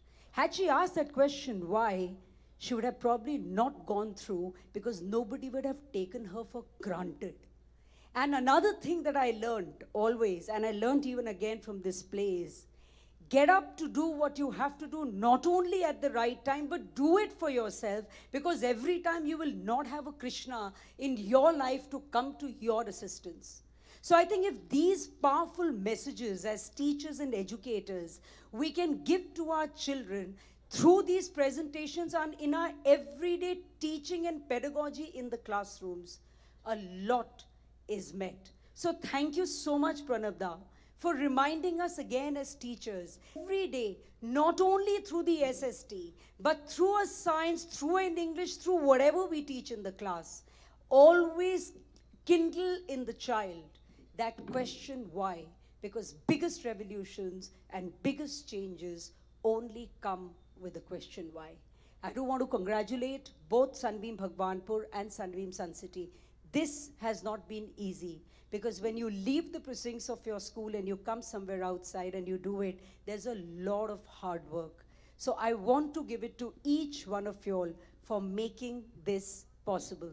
And Parnab Da, keep visiting, Keep coming, keep teaching lives, keep pushing us and reminding us that we as educators also need to ask ourselves the question why we are doing what we are doing so that we touch the lives and make differences in the lives of children. Thank you so much. Jai Hind.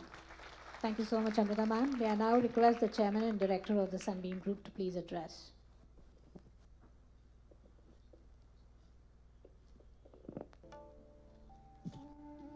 Very good evening and Jai Hind and a very warm welcome.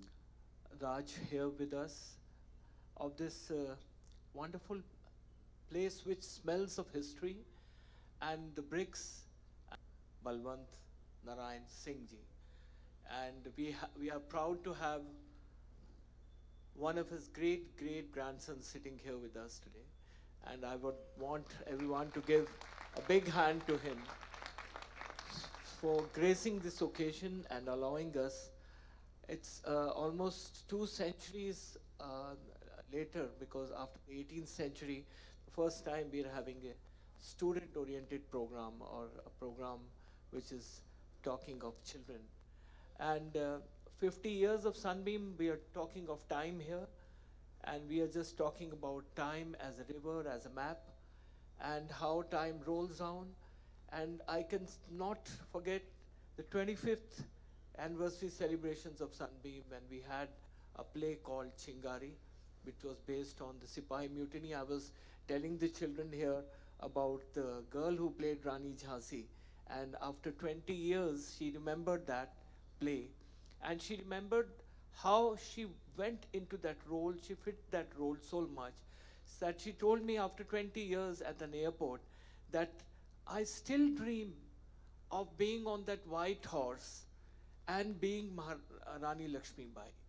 And because she went into that role totally, and that is the power which theatre has. Theatre is the greatest, is the highest form of human art.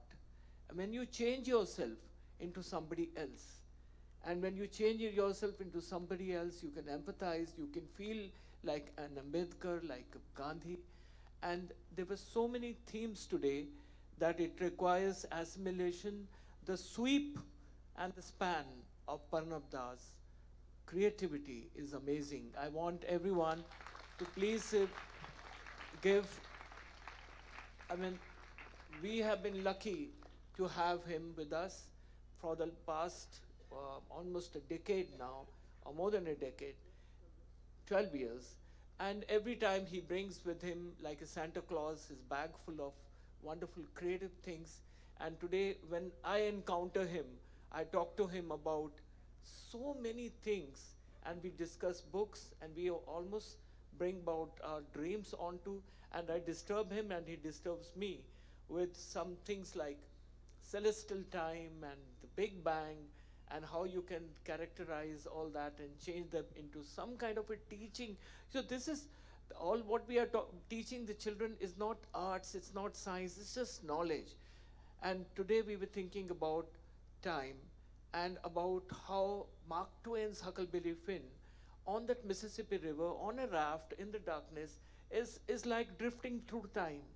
And the river is big and wide, and when you see some lights on banks, you just go down, get some pumpkins and chicken, make a meal for yourself, and then again with your friends you lie on that raft, and that raft is actually time in the river Mississippi. So that kind of allegorical things. And 13.5 billion years ago, the Big Bang. So talk about that time and try to bring into one of your. Sunbeam started off very humbly on 38 children in 1972. My mother started it as a small, because she was a teacher, my father was a professor, and we have to remember them today.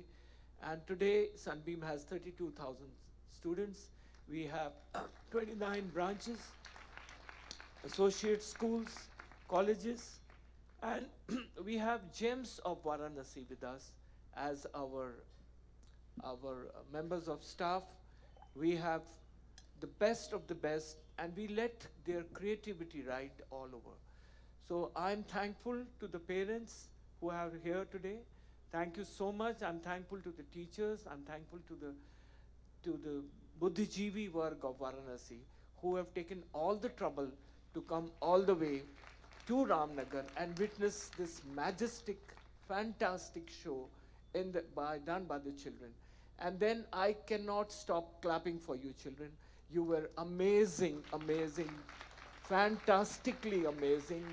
The music, the dialogue delivery, the passion which you have taken from Parnab Da. Thank you so much, and Jai Hind. I also would like to thank each one of you.